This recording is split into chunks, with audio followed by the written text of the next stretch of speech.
Welcome, children, to episode 19 of my New Vegas playthrough. So, a recap from last episode. We completed the entirety of the quest, Come Fly With Me. The ghouls got sent off to the Great Beyond, which I believe is just the side of a mountain. Because they crashed. But anyway, we finished up the episode by heading back to the Crimson Caravan, talking to Alice and getting updated and reminded of quests that we can go on next.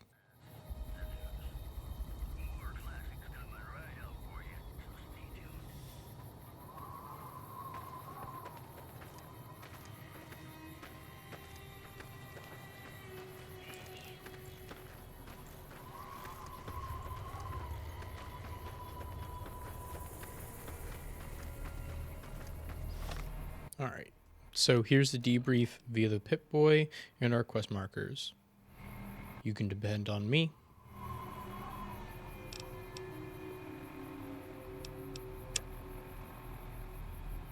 We finished Heartache by the Number. The Whitewash.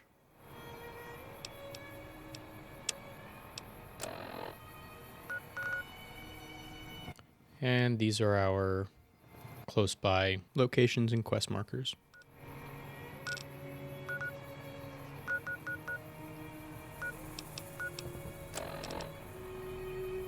And we still have the last of 3-card bounty. I think we need to kill Violet, and I think we actually already killed Cook before even talking to Daughtry, so we'll be able to do those two essentially at the same time.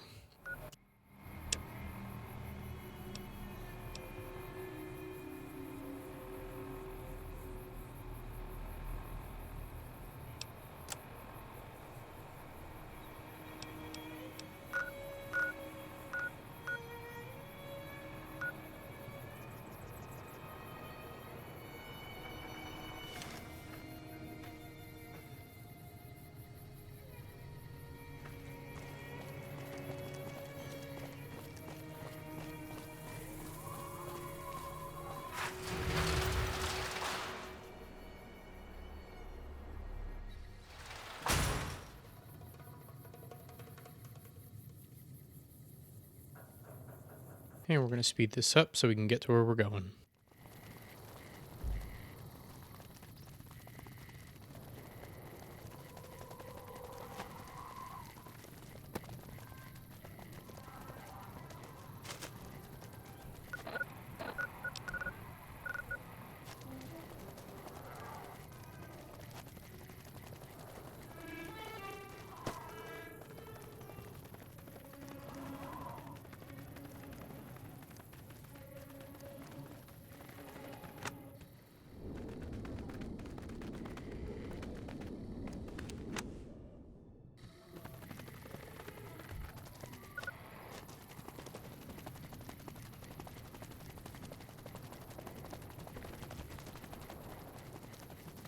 Yes, I know fast travel exists, but this is my first time really exploring the Mojave. It is my first playthrough, so I'm just kind of going along the long way, so I get the experience.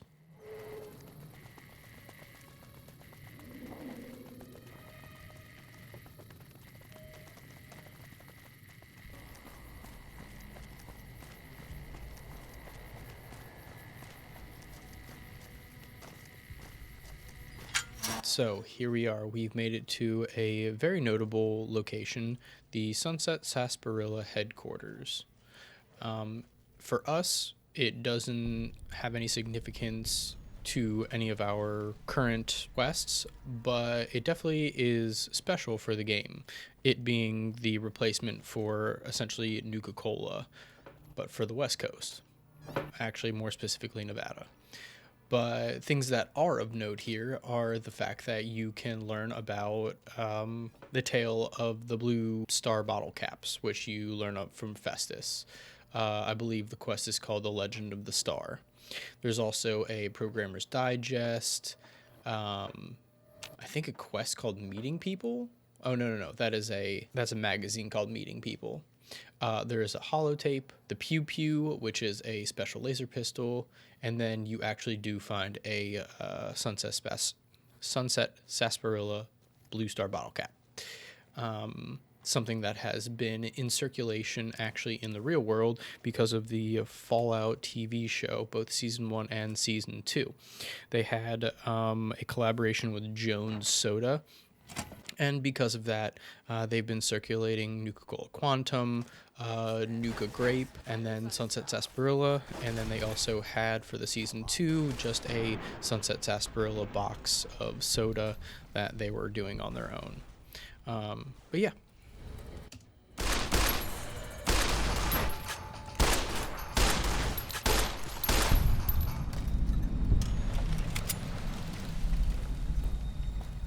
So here we're going to do much of the same. You just saw me take out some of the guards, which are protectrons. That's going to be a recurring theme. And I'm going to be checking out this desk right here. Not going to go into the terminal, but we are going to explore the rest of the facility and then do some reading.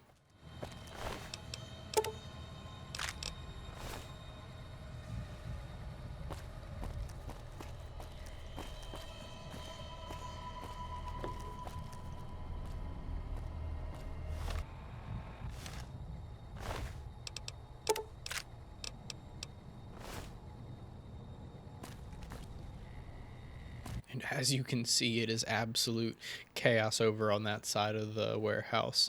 Actually, it was something that you might have caught on the way in. I don't know if it was planned or if it was the robot, me shooting the robot, but just like that, I walked in the door and, the crates moved on their own, where they were actioned of some sort, but they all fell and flew down, and now they're all over the place. And there are just so many boxes, so many crates of sarsaparilla. I mean, we could walk away with probably 100 bottles of Sunset Sarsaparilla.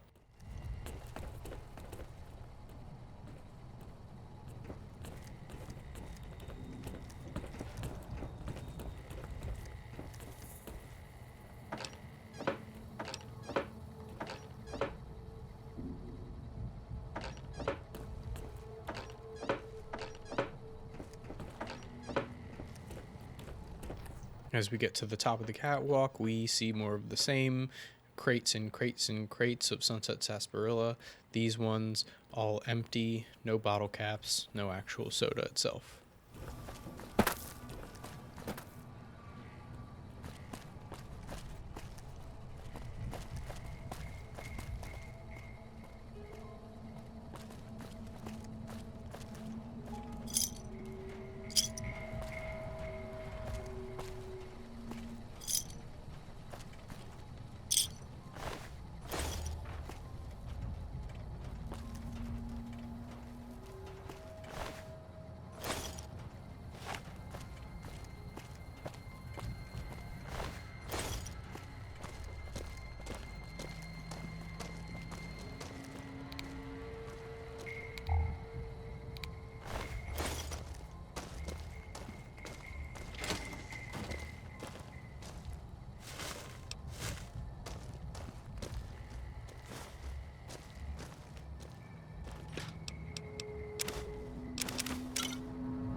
Don't need this right now.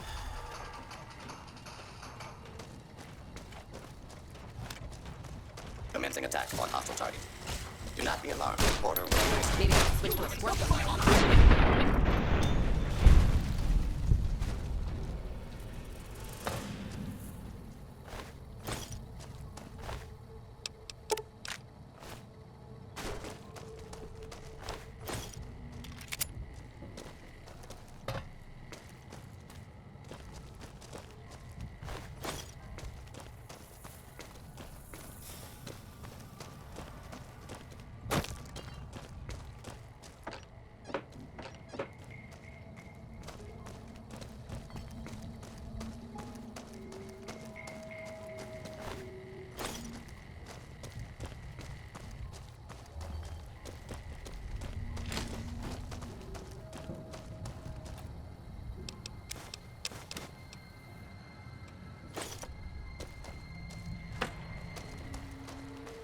Let's kick this in gear. Weapons on its way.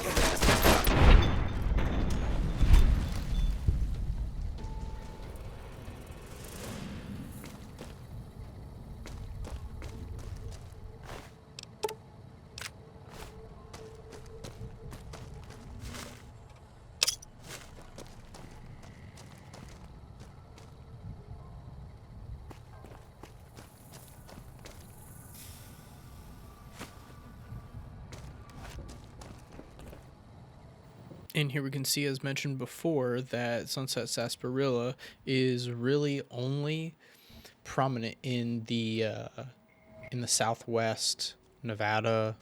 I mean, definitely Nevada specifically.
And it seems that we've made it through most of what is the Sunset Sarsaparilla Headquarters, and the last final thing to do is to find Festus right here in the lobby. Welcome to the headquarters of the Sunset Sarsaparilla Company.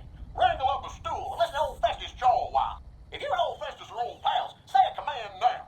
Otherwise, say, pleased to meet you, and we'll get acquainted. Or, if you have more important things to do than talk to old Festus, say goodbye. New in town, partner? Well, let old Festus give you the lay of the land. If you're here to redeem your Sunset Sarsaparilla stars, dump them into the slot in the barrel below and I'll count them up. If you don't know what Sunset Sarsaparilla stars are and think old Festus is just shooting his mouth off, say star info. If you're here to challenge old Festus to a game of lucky horseshoes, say I feel lucky. Lastly, if you're here about the health advisory that aired on Channel 6 recently, say silly old advisory. Oh, new to the hunt, are you? Well, listen carefully, as old Festus don't like to repeat himself. Select Sunset Sarsaparilla bottles will have special caps with blue stars on them. These caps are known as Sunset Sarsaparilla stars. Why are these stars there, and what do they mean? Nobody knows, except maybe old Festus. Rustle up enough of them and you can win a prize. So get out there and start drinking Sunset Sarsaparilla.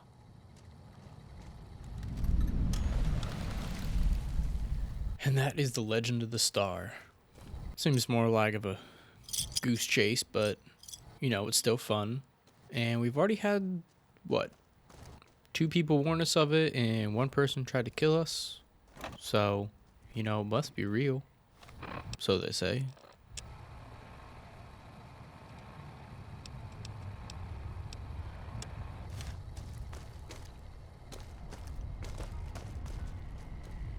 Caravan of 2 now.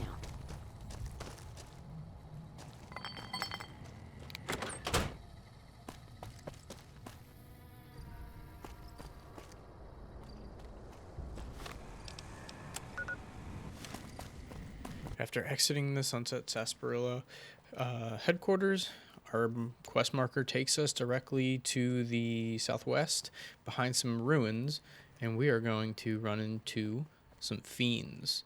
But not just any fiend. We accidentally stumble upon Cook, who we haven't even gotten the quest for from Daughtry when it comes to the 3-card bounty quest. So we're going to actually kill him right now. And then the fight starts.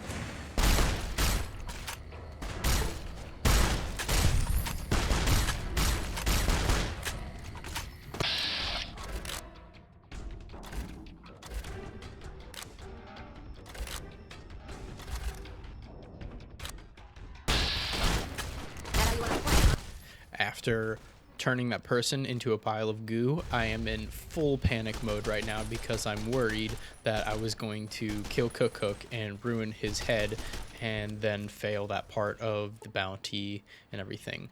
I realize also that in the panic I didn't protect my teammates, and Cass died. So we're going to see what we can do about that. I'm not sure if I reload a save or I just intentionally die, but we will see, because I don't really want my companions to die.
So instead of risking the same results, I take the cautious side and I decide to go around through these ruins, and we're going to see if potentially giving some commands and taking a different angle is going to help our outcome.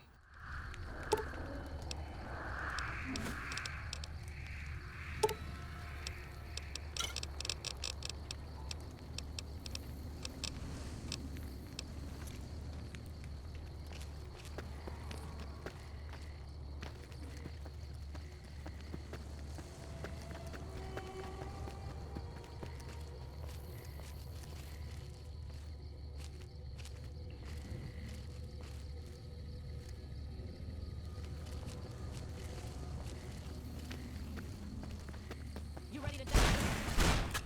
You like the sight of your own? Get me.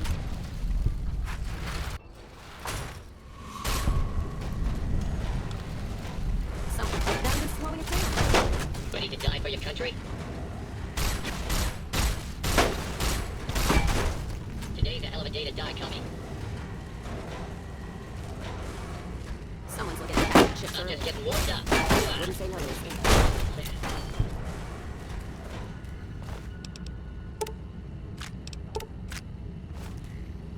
Kill them all. God will understand.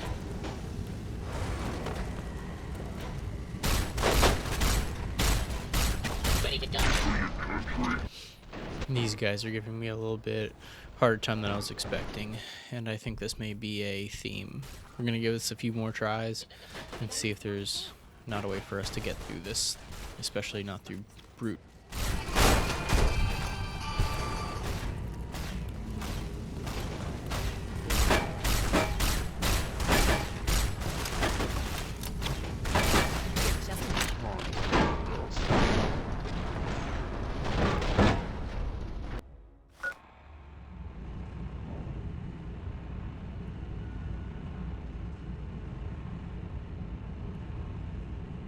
Let's kick this in gear.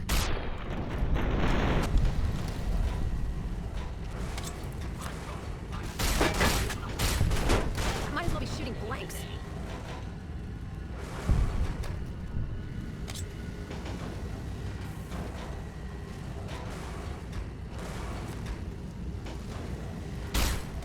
Let's start this thing. What's the matter, you pansy-ass pickle? Getting tired?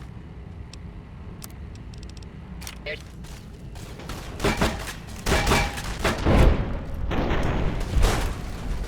Are you afraid of me? You should be, because I'm gonna kick your ass in that fight.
Let's distribute the...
believe we're about to head into the South Ruins, and I think we know what's about to happen because we've been here before.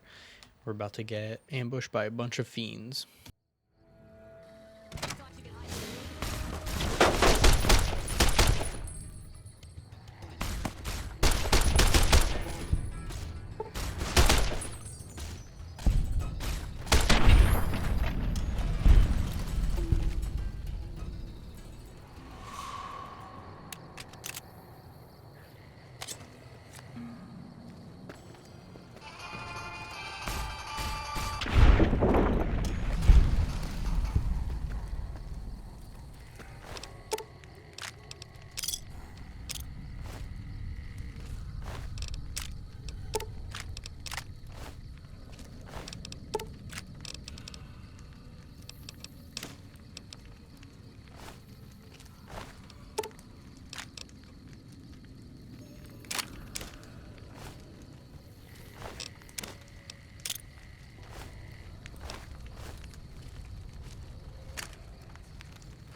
And then the fight started.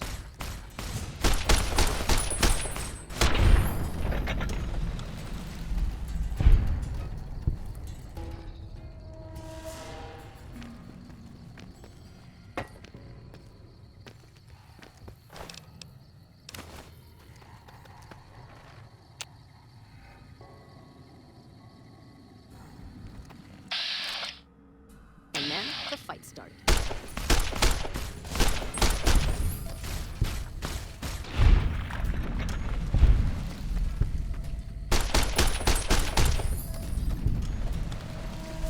I'm getting really worried.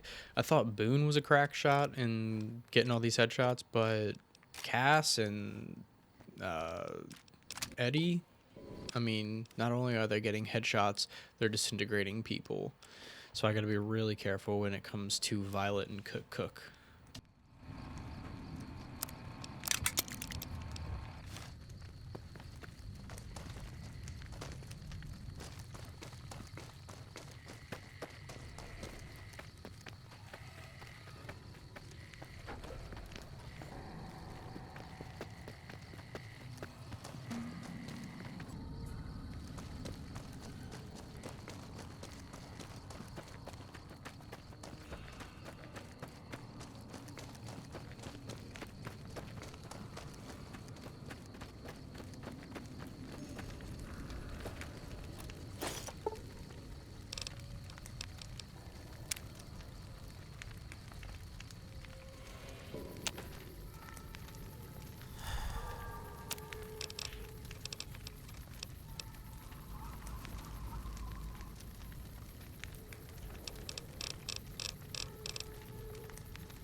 After finishing off the rest of the fiends, we take a nap to get some strength back, and we exit into more fiend territory to be immediately engaged by Cook and his gang. Now, I do keep kind of getting caught up in the fights and everything because most of this is so new to me, but I keep also forgetting that companions are more killable in this than in Fallout 3 and Fallout 4. I'm used to going in, completely guns blazing and everything. Just, I don't know, the mentality of basically being invincible is just one of those mentalities I think I'm carrying over into this game. Even though I am cautious a lot, I mean, you can see right there, we were just in there. Now, at the time, I don't even know if I had realized that I had killed Cook in relation to Daughtry's quest that we've been working on. I think I had remembered that Violet was the person that I wanted to go for, and I don't even think it dawned on me that Cook was one of the people basically that I inadvertently found and then killed.